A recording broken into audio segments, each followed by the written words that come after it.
Então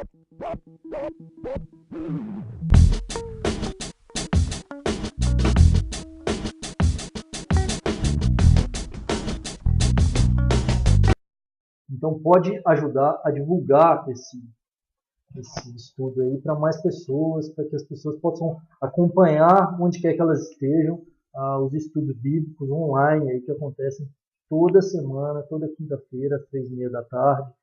Já temos aí alguns testemunhos muito bacanas de pessoas em diversos lugares do Brasil e fora do Brasil que têm acompanhado, que têm sido abençoados. Pessoas em outros países que estavam sem igreja, que não sabiam nem a língua do local, e por meio dos estudos bíblicos online aí, eles estão podendo acompanhar, ter um alimento espiritual, e estar junto com a gente aí também, toda semana. Muito obrigado pela presença de cada um de vocês, que tem estado aí com a gente também, semana após semana. O Fabrício Morla, Mimi em Cristo, Sueli, até, Deus abençoe, querida. Atila Maia, que está aí também, a Norminha, enfim, muito obrigado pela presença de vocês e pelo carinho aí de estar sempre junto e a gente sempre poder estar estudando a Bíblia. Marcos capítulo 1, versículos 39 em diante, 39 a 45. Diz assim, acompanha comigo aí. E pregava nas sinagogas deles, por toda a Galiléia, e expulsava os demônios. E aproximou-se dele um leproso que, rogando-lhe, e pondo-se de joelhos diante dele, lhe dizia: se queres, bem podes limpar-me. E Jesus, movido de grande compaixão, estendeu a mão e tocou e disse-lhe: quero ser limpo. E tendo ele dito isso, logo a lepra desapareceu e ficou limpo. E advertindo-o severamente, logo despediu. E disse-lhe: olha, não digas nada a ninguém, porém vai, mostra-te ao sacerdote e oferece pela tua purificação que Moisés determinou, para lhe servir de testemunho. Mas tendo ele saído, começou a pregoar muitas coisas e a divulgar o que acontecera. De sorte que Jesus já não podia entrar publicamente na cidade, mas conservava-se fora em lugares desertos e de todas as partes iam ter com ele. O tema que a gente tem abordado ao longo desse mais de um mês já de estudos bíblicos, então se você não pôde acompanhar os anteriores, a primeira vez ou segunda, a gente já teve 4 estudos até aqui e esse está sendo o 5º estudo. Então, a gente tem abordado sobre encontros que pessoas tiveram com Jesus que mudaram a história delas. Na primeira semana a gente falou sobre a mulher samaritana, que teve o vazio da sua alma preenchido pela água da vida. Depois nós falamos sobre Jairo, a filha de Jairo. Depois nós falamos sobre a mulher enferma. E semana passada nós falamos sobre a mulher adúltera. E hoje, então, nós vamos abordar sobre a vida desse leproso, como que era ser um leproso naquela época, como que era a situação daquele camarada, como será que ele vivia, como será que aquilo aconteceu com ele e o que o levou até Jesus. E a primeira coisa que eu percebo nesse texto, né, que a gente percebe é a questão de como o leproso ele era tratado naquela época.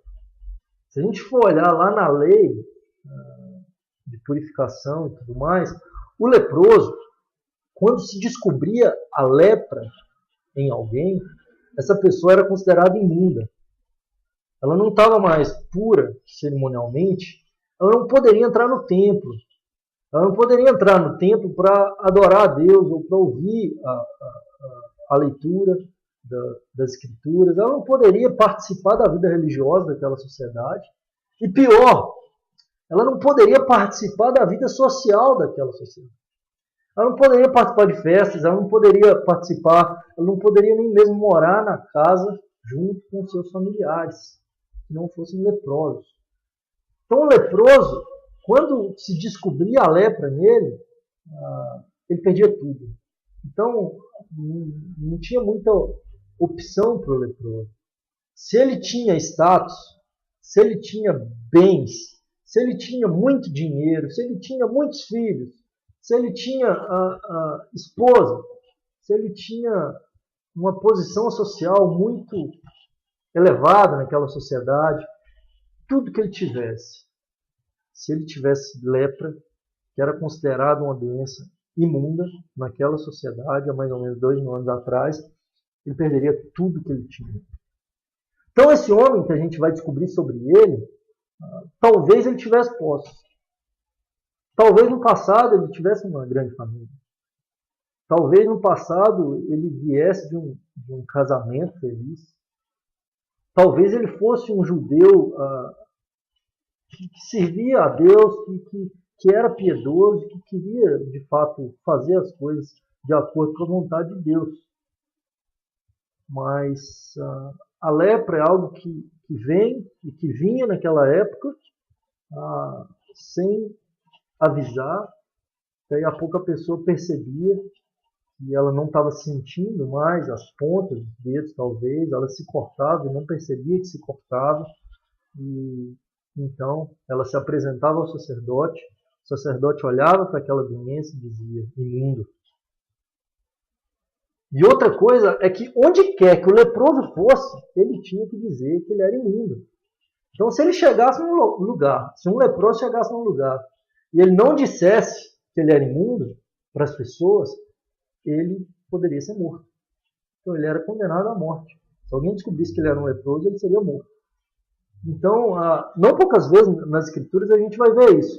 A gente vai ver quando Miriam, considerada leprosa, que era irmã de Moisés, que havia se rebelado contra Moisés, e Miriam então é considerada como pior do que um aborto quando ela está leprosa. A gente vê depois a história daqueles leprosos que estão fora da cidade, quando a cidade estava passando fome, na época já de reinado, né, de monarquia em Israel, e aqueles leprosos que estavam à morte, sabiam que iam morrer, eles vão para o terreno do inimigo e descobrem que Deus havia dado livramento para Israel. E quem traz a boa notícia para Israel naquela época foram os leprosos, porque eles já estavam fora, eles já não estavam dentro do convívio daquela sociedade. O leproso, então, normalmente naquela época, era levado para um vale de leprosos, onde os leprosos ficavam juntos, e pouquíssimos leprosos andavam no meio das pessoas, porque ele corria o risco de ser morto. Então aquele homem, quando ele perde tudo, quando a situação na vida dele chega até esse ponto, o desespero bate. Porque talvez por anos, eu não sei quanto tempo aquele leproso conviveu com a lepra. Mas enquanto ele conviveu com a lepra, ele não pôde ter o toque físico de ninguém.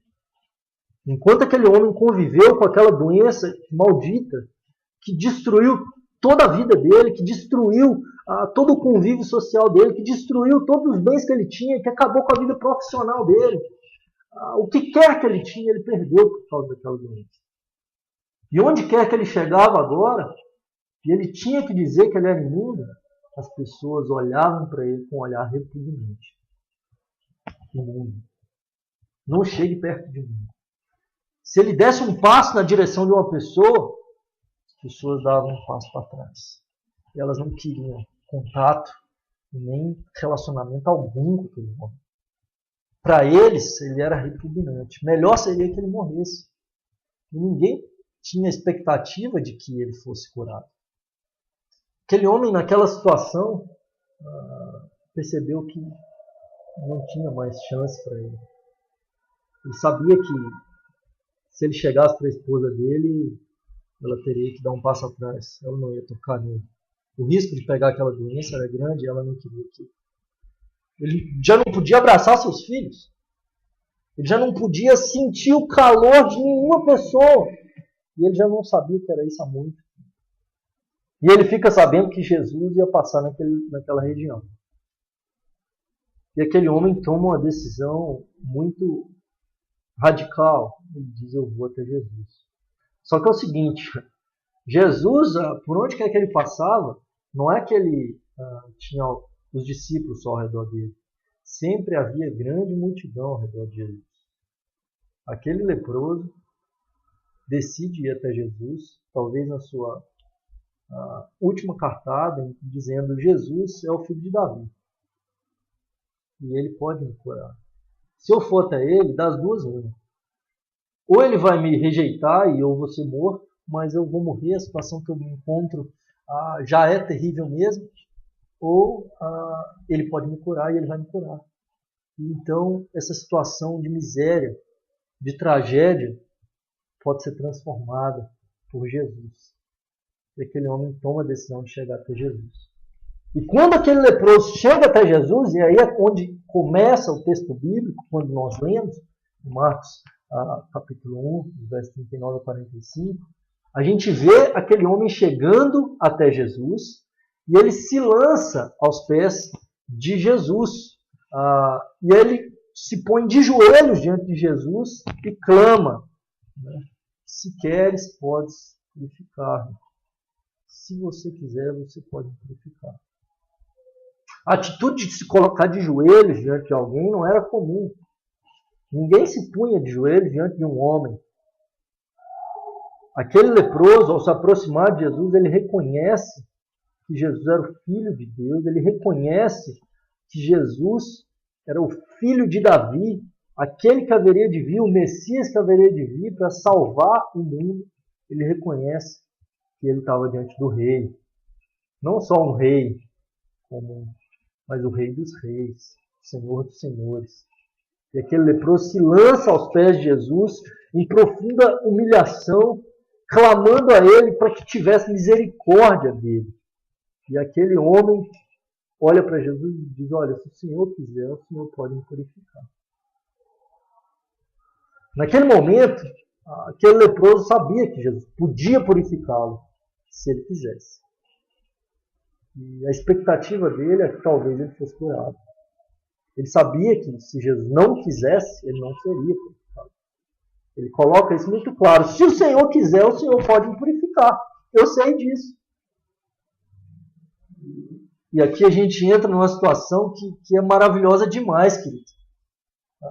Quando Jesus olha para aquele homem, até aquela situação ali, aquele homem nunca viu alguém dar um passo na direção dele. Todos os lugares que aquele homem foi, que ele chegou, e muito provavelmente aquilo pode ter acontecido naquela multidão, ao chegar perto de Jesus, aquela multidão talvez tenha aberto um grande espaço, as pessoas com um passo para trás, para não tocar nele. Talvez todo mundo se afastou. E naquele momento, pela primeira vez na história daquele homem, pela primeira vez aquele homem vê alguém dar um passo na direção dele. Jesus, ele não se afasta. Jesus não condena. Jesus dá um passo na direção dele. E aí Jesus diz: eu quero. Eu sei tudo que você passou. Eu conheço a sua história. Eu sei tudo aquilo que você já viveu até aqui. E essa dor que você está sentindo, eu conheço. E eu quero e vou te purificar. Jesus não somente reconhece a lepra daquele homem, ele não somente olha com misericórdia para aquele homem e o recebe, diz: olha, eu conheço a sua história, eu te amo e eu quero te purificar. Jesus poderia simplesmente olhar para aquele homem e dizer: seja limpo. Jesus poderia simplesmente olhar para aquele leproso e com uma palavra trazer cura para ele. Mas Jesus faz muito mais que isso. A gente pode perceber no texto que Jesus olha para aquele homem, dá um passo na direção dele, o toca e diz: quero ser limpo. Jesus toca naquele homem.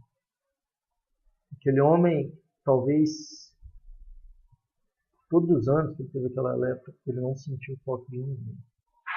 Aquele homem não era digno de que ninguém tocasse nele. Qualquer pessoa que tocasse naquele homem estaria cerimonialmente impura. Qualquer pessoa que tocasse em um leproso era como tocar em um morto.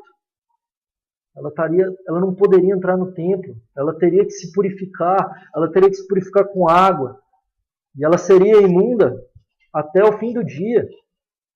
Então, aquele homem era indigno do toque de qualquer pessoa. Jesus olha para ele, dá um passo na direção daquele homem e toca. Talvez na carne apodrecida daquele homem, devolvendo àquele homem a dignidade, devolvendo àquele homem o sentimento de fato de que ele era amado. Jesus não toma a mesma atitude que aqueles homens tomam com relação a ele. Jesus, na verdade, ele dá um passo na direção daquele homem. E por isso o tema desse estudo, indigno do toque humano, mas digno do toque divino. Só que muitas vezes nós nos colocamos na postura daquele povo com relação às pessoas. Muitas vezes nós olhamos para as pessoas e para as lepras que existem ao nosso redor e nós queremos nos afastar e dizer, não, veja bem, não quero ver isso, não quero tocar nisso, não quero ter parte com isso. Só que eu queria te dizer uma coisa nessa tarde. Você não é diferente daquele leproso e nem eu. Nós padecemos de uma lepra espiritual. E a Bíblia diz lá em Mateus, capítulo 5, versículo 3, que bem-aventurados são aqueles que reconhecem a sua lepra espiritual. Aqueles que reconhecem quem eles são espiritualmente diante de Deus. E às vezes as pessoas interpretam o Sermão do Monte, que é a primeira bem-aventurança do Sermão do Monte, de uma forma errônea. Quando Jesus lá no Sermão do Monte se assentou, aproximaram-se dele seus discípulos, e aí ele começa a ensiná-los dizendo: bem-aventurados os humildes de espírito, que deles é o reino dos céus. Se a gente for analisar de fato o que significa o que Jesus está dizendo, algumas outras traduções vão dizer: bem-aventurados os pobres de espírito, que deles é o reino dos céus. E aí eu poderia dizer: bem-aventurados aqueles que são pobres como um mendigo de espírito, que deles é o reino dos céus. É isso que diz no texto original. Se for entrar lá no texto original, em grego, como foi escrito, está escrito lá: makarioi, hoi, ptokoi, pneumati. E o ptokoi, o plural de ptoco, ptocos, significa pobre como um mendigo, leproso espiritualmente. Um mendigo não tem nada, um mendigo não pode nada, um mendigo não é ninguém. E aí o texto pode significar então para nós: bem-aventurados, e aí o bem-aventurado, makarioi, pode significar afortunado, rico. E aí é muito legal essa dinâmica do texto, que é ricos, aqueles que são pobres como um mendigo de espírito, que deles é o reino dos céus. Ricos, os pobres como um mendigo. Se parasse por aí, os franciscanos estariam ok. Mas não para por aí, é de espírito. Então não está ligado a nada material. Não está ligado à riqueza material, está ligado à questão espiritual. De reconhecer quem nós somos diante de Deus. Reconhecer que nós não temos nada, nós não somos nada, nós não podemos nada. Diante desse reconhecimento, então nós podemos ser purificados. Diante do reconhecimento da nossa lepra espiritual, nós podemos então ser purificados por Jesus. Hoje as pessoas estão muito atrás de ser grandes, de ter coisas e de poder coisas. E às vezes até mesmo as religiões, as igrejas chamadas cristãs têm pregado. Você é o cara, você tem que ter e você tem poder, você tem que decretar. Quando isso nos afasta de Deus, de reconhecer o nosso pecado, de reconhecer a nossa situação espiritual. Aquele homem reconheceu. E talvez diante dele ali, naquela multidão, existiam diversas pessoas que também precisavam do toque de Jesus. Mas naquele momento, o único que teve esse reconhecimento foi aquele leproso, de se jogar aos pés de Jesus e dizer: Senhor, você não pode me purificar. Deus olha para ele, Deus tem compaixão daquele homem, toca nele, o toque de Deus naquele homem. E Deus, querido, quando Ele olha para a nossa miséria, para o nosso pecado, para a nossa situação, Ele tem misericórdia. Ele tem coração para com a nossa miséria. E Ele pode nos purificar. E Ele pode mudar a nossa sorte, Ele pode mudar a nossa situação. E quando a gente olha para a história, tudo muda para aquele homem. O céu cinzento, a situação cinzenta, a história de tragédia, de destruição, é dada cor. E aquele homem tem de volta a sua vida, tem de volta a sua profissão, tem de volta a esposa e filhos, ele tem de volta todas as coisas, eis que tudo fez novo. Jesus olha para ele e diz, vai se apresentar ao sacerdote, oferece lá o sacrifício, para que vejam, seja para a glória de Deus, e não conta para ninguém. E aí a gente vê que aquele homem desobedece a Jesus, e isso causa alguns problemas para Jesus. E às vezes nós, de fato, devemos estar atentos à voz de Deus para sermos obedientes. Porque depois Jesus ele já não podia mais se apresentar em qualquer lugar, porque todo mundo estava, a popularidade dele estava crescendo e a perseguição também. Então, percebemos que aquele homem cruza com Jesus e tem sua vida transformada. E eu não sei como é que você está vivendo hoje. Eu não sei como é que está a sua situação hoje. Talvez você seja o cara que acha que está tudo bem. Talvez você seja o cara que acha que, você não precisa de nada. Você não precisa nem da igreja, porque a igreja é uma instituição ruim, é uma instituição pecaminosa. As pessoas da instituição são pessoas pecaminosas, que não se parecem nada com Jesus. Então eu vou ter minha espiritualidade sozinho. Eu vou viver minha vida, eu e Deus, e eu consigo isso. E eu queria te dizer que você não consegue, não. Queria dizer que igreja é lugar de gente doente. E existem igrejas que, infelizmente, Jesus está do lado de fora, fato, porque elas vestem uma vez de santidade e acham que podem, são, que têm. Quando nós assumimos essa postura, seja igreja ou como pessoas, nós estamos deixando Jesus do lado de fora.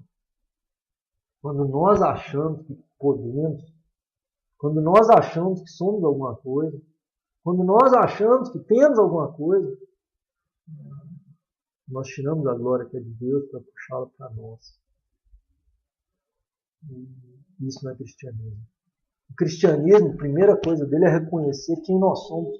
Pecaminosos, nós somos pecadores, nós somos falhos, e somente pela graça, mediante a fé, que é precedida e acompanhada de arrependimento, nós podemos ser salvos pelos méritos de Jesus, somente por causa de Jesus, do toque de Jesus na nossa vida e nada mais. Não tem nada que nós possamos fazer para tirar a nossa lepra espiritual. Não tem situação alguma que a gente possa fazer para que a nossa lepra seja purificada, a não ser o toque divino de Jesus na nossa vida. E que Ele continue tocando. E nessa tarde eu queria te chamar a receber esse toque de Jesus na sua vida. Jesus é aquele que está nesse lugar. E Ele pode mudar a sua história, Ele pode transformar o seu ser, Ele pode transformar o mais profundo da sua alma. E Ele pode tocar, purificar a sua lepra nessa tarde. Eu queria orar pela sua vida, eu queria pedir a Deus que traga cura para a sua alma e salvação para você. Queria te dizer que nós sim podemos ter certeza da nossa salvação. Muitas pessoas dizem, não, é muita prepotência dizer que eu posso ter certeza da minha salvação. Nós sim podemos ter certeza. Por causa de nós, não. Eu já disse, nós não temos nada, não somos nada, não podemos nada. Por causa de Jesus, porque Ele pagou. Então nós podemos dizer que a nossa lepra espiritual foi purificada e nós podemos ser salvos pelo mérito de Jesus, dado que nós cremos nele e continuamos reconhecendo o nosso pecado, nos arrependendo, tendo fé nele. E sim, nós podemos ter certeza da salvação. Crendo em Jesus, vivendo para Ele, vivendo por Ele, sendo um servo dEle e obedecendo as palavras dEle. E sim, nós podemos ser salvos. Salvação essa que nada pode nos separar do amor de Deus. Situação alguma. Porque é pelos méritos de Jesus que nos capacita a perseverar. E eu queria que você também tivesse certeza da sua salvação nesse momento. Tivesse a sua lepra espiritual purificada nesse momento. Se você deseja isso, você pode fazer comigo essa oração, repetindo onde você está. dizendo assim: Senhor Deus, eu reconheço que sou pecador, tenho uma lepra espiritual. Reconheço que o Senhor enviou Jesus para tocar em minha vida e me purificar. Ele morreu a minha morte para me dar a vida. E por meio de Jesus eu posso ser salvo, liberto, transformado, purificado. Que Jesus seja meu Senhor e meu Salvador. Eu te oro em nome dele. Amém. Amém, querido. Que Deus abençoe sua vida. Se você fez essa oração, você me procura para a gente poder bater um papo depois, para a gente poder continuar a conversa, para que eu possa te direcionar. Leia as Escrituras, começa de Mateus até Apocalipse, leia todos os dias. Leia 3, 4 capítulos por dia. Se você ler 4 capítulos por dia da Bíblia, você termina ela em menos de um ano. E tenha sede pelas coisas de Deus e ore. Ore em nome de Jesus. Deus, se de fato Ele vai te ouvir. Então, a gente vai poder caminhar na presença dEle, crescer na presença dEle. Quem não curtiu a página do Bíblia no Facebook, curte lá. facebook.com.br Bíblia Sagrada. Curte essa página. Somos já uma comunidade de mais de 1.100.000 pessoas curtindo a palavra de Deus. Curte lá, ajuda a gente aí a divulgar esses estudos que acontecem todas as quintas-feiras, às 3h30 da tarde. A gente sempre está junto aqui, trazendo uma palavra de Deus para você. E agora a gente vai responder algumas perguntas aí que algumas pessoas deixaram aí durante o estudo. Então, se você tem alguma dúvida, se você quer esclarecer alguma questão aí nesse momento, você pode colocar lá no facebook.com.br Bíblia Sagrada, no link do estudo bíblico, e a gente vai estar lendo e respondendo agora aí para vocês nesse momento. Pergunta da Esther Moreira. Somos feitos de alma e espírito, ou a alma é a mesma que espírito? Esther, é o seguinte, existem duas teorias aí, né? Uma que nós somos feitos de alma, de corpo, alma e espírito, e a outra que é corpo e espírito, né? Então, não existe alma. Isso para nós, segundo as escrituras, não faz tanta diferença se nós entendermos que o espírito é aquilo que é eterno, é algo que o nosso espírito é algo que é eterno, pode de fato ser transformado por Deus. E tem gente que diz que a alma é o que está ligado a sentimento, a emoção. Para mim, sinceramente, tanto faz. Eu não me preocupo muito com a questão de corpo, alma e espírito. Corpo, espírito e alma é a mesma coisa. Nós devemos saber que a carne é inimiga do espírito. E a Bíblia vai falar muito sobre carne e espírito. Então, a carne, que quer dizer a carnalidade, o pecado que habita em nós, que luta contra o nosso espírito. E o nosso espírito é aquilo que de fato pode ser, quando nós nascemos novamente, espiritualmente falando. Então, quando Jesus olha para Nicodemos e diz, então, se você não nascer da água do espírito, precisa nascer de novo, senão você não pode de fato adorar a Deus. Que é o que nós vamos estudar semana que vem. Então, esse novo nascimento que nós temos, por meio de Jesus, nos traz de volta à vida, porque nós estávamos mortos espiritualmente. Então, se a gente fosse falar, então, o homem que não conhece Cristo, ele só tem corpo e alma, né? O Espírito é algo que, de fato, está ligado às coisas de Deus, e que o Espírito de Deus também fala ao nosso Espírito, nos faz lembrar das palavras de Cristo, nos faz caminhar com Deus, e o nosso Espírito deve ser alimentado. Como nós alimentamos o nosso Espírito? Nós alimentamos através da leitura da palavra, da oração, do jejum, é algo que é muito importante para nós. Então, ore, leia a Bíblia, conheça as Escrituras e se aprofunde de fato na palavra de Deus, em jejuar. Pergunta do curioso. Curioso. Se Deus é perfeito, onipresente, onisciente, onipotente, por que sua criação, nós somos imperfeitos? A pergunta não tem muito a ver com o texto, não, mas beleza. Se Deus criasse alguém que fosse onipresente, onipotente, onisciente, todos os atributos comunicáveis e incomunicáveis dele, ele estaria criando outros deuses, estaria criando seres como ele. O objetivo de Deus não era esse. Né? Ele é assim. Quando ele cria ele cria o homem, a sua imagem e semelhança, a criação de Deus, a coroa da criação de Deus, é o ápice, a maior obra-prima que Deus já fez. E ele não cria um homem imperfeito. Ele cria um homem bom. Não bom como Deus é bom, mas cria um homem bom. Porque quando Deus cria todas as coisas, ele olha para aquilo e vê que tudo que ele criou é bom. O mal, que até aquele momento não existia para o homem, nem para a criação,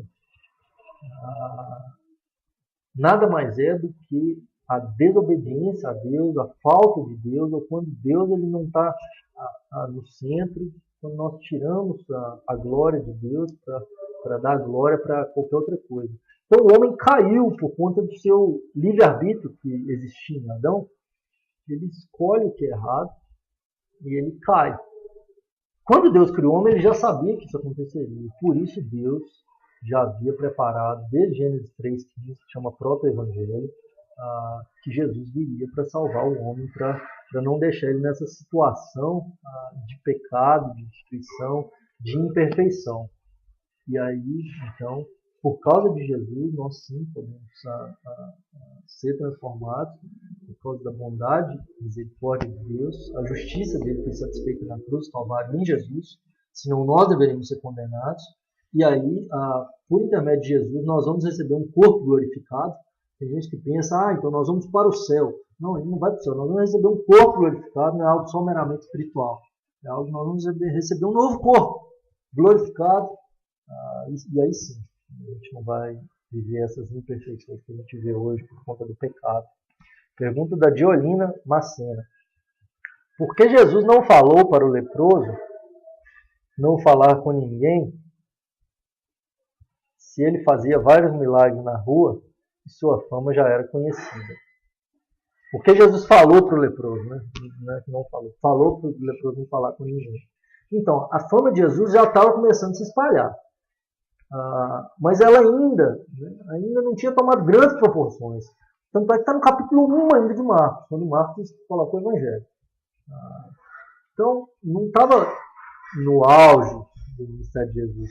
Mas exatamente Jesus ele dizia para não falar, justamente para que ele conseguisse ter mais a liberdade para entrar nos lugares e falar com as pessoas. Por alguns momentos, Jesus ele não teve essa liberdade justamente por conta dessa publicidade. Existiam momentos que Jesus falava para ter o que poderiam falar, e existiam momentos que ele falava, não fale. Então, inclusive com os discípulos. Jesus diz, olha, então, tu és o Filho de Deus, né, que veio, só porque tu és palavra de vida. E Jesus fala, então, não fala com ninguém. Haveria de chegar ao tempo. Então, o tempo chegou, o Pentecostes, de levar o nome de Jesus a todas as pessoas. Então, o objetivo de Jesus ali era de conseguir também ter mais liberdade, de chegar nos lugares. E aí, por isso, ele fala, olha, não fala com ninguém. Só que ele fala e aí Jesus já não podia estar naquele lugar mais. Então, ele teve que ir para o deserto, ele se retirava para orar e as pessoas iam atrás dele. Porque ele começava a correr risco.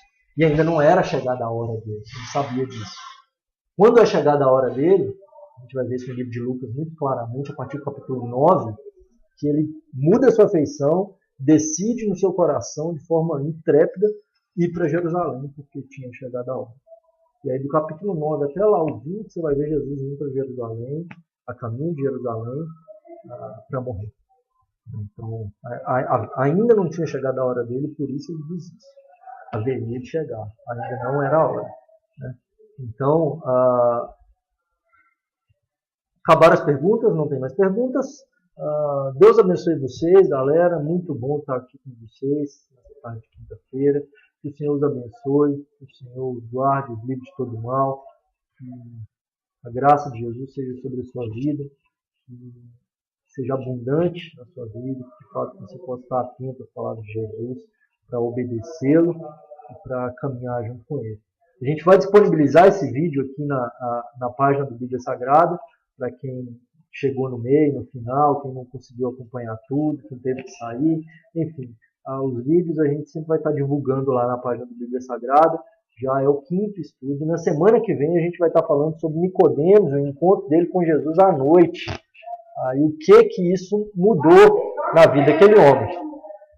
Curte a página do Bíblia Sagrada, facebook.com.br Bíblia Sagrada. Não deixa de curtir. Se você não conhece também o Gospel Mais, esse estudo bíblico ele é promovido pela página do Bíblia Sagrada e pelo Gospel Mais. Então o portal Gospel Mais, Gospel Mais, escreve mais mesmo, .com.br, é um portal de notícias cristãs, de estudos bíblicos cristãos, de vídeos cristãos, enfim, um portal onde você pode ter acesso a todo tipo de conteúdo cristão. Eu sou um colunista lá, escrevo lá semanalmente, pelo menos 2, 3 vezes por semana, eu estou escrevendo lá também. Tem uma coluna lá, então você pode entrar na parte de colunas, você vai ver meu nome lá e tem alguns textos lá também. Se você ainda não me seguiu e não me adicionou no Facebook, tá aí o meu Twitter, tá aí o meu Facebook, @Dani Simoncelos, e Facebook Daniel Simoncelos. Então adiciona lá, segue no Twitter e ajuda a gente a divulgar esses estudos bíblicos que acontecem toda semana. A gente precisa da ajuda de vocês para ajudar que esses estudos cheguem para mais pessoas. Muito obrigado aí pela presença de vocês. Deus abençoe a Luciane. Muito obrigado pela sua presença. Deus abençoe vocês. O Curioso. Deus abençoe. A Diolina, a Sueli, o Maicon, o Minha em Cristo. Deus abençoe vocês. Que o Senhor esteja na direção da vida de vocês aí.